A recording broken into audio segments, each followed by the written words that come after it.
and this is the Scarlet Letter. So the Scarlet Letter takes place in the mid-17th century, and our main character, Hester Prynne, is being laid from the jail cell to receive her punishment.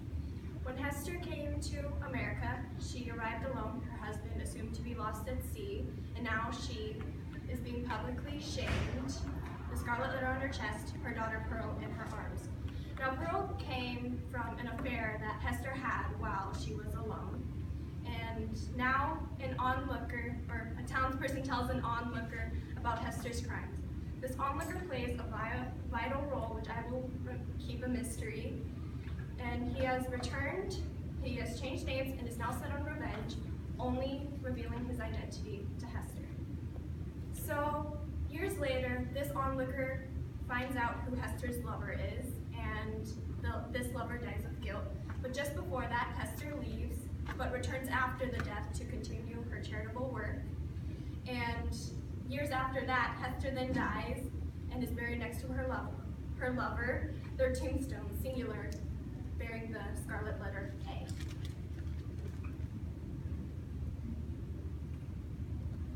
Thesis. As a group, how can we show that the language and content of the book affected our society? Impacted. So I will be doing the language part. The Scarlet Letter is very much written in olden times because the author would use words such as thy, thee, and thou. Those words compared to now are not used, and that's a big part of why it's written in the olden times.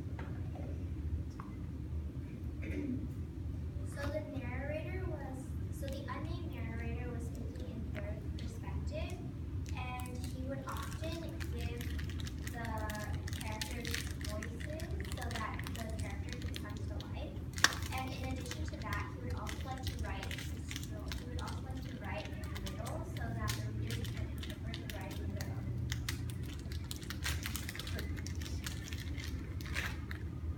So you might be wondering how this quote relates to the story's impact on society. But going back to how the narrator tells the story, this quote shows how they talk about women and children, as if they are just as important and meaningful as the men in that time zone idolized. The narrator, in a way, was one of the first vocalized feminists and really spread through his writing that maybe women weren't just objects to be controlled. When talking about Hester, the narrator really talks with sympathy and showcases that back then, the A on Hester's chest meant more to her, constantly mentioning how she felt when people passed her, that they only seen the crime. Nevertheless, she never gave up, even when many people hated her. And this really symbolizes women's strength, which no female protagonist has ever before galvanized readers in quite the same way. So because the book was published around February of 1850, the ideas presented weren't accepted. To describe the thesis of the book a little bit more, everyone commits sins, but in the Puritan times, the sin of adultery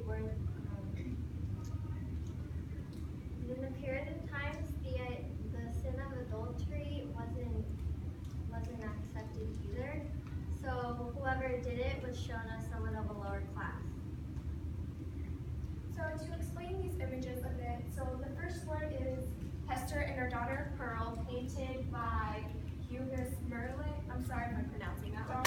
And then on the right, I believe, for you guys is Nathaniel Hawthorne, the author. Thank you for listening, and this is also another picture of Hester and Pearl.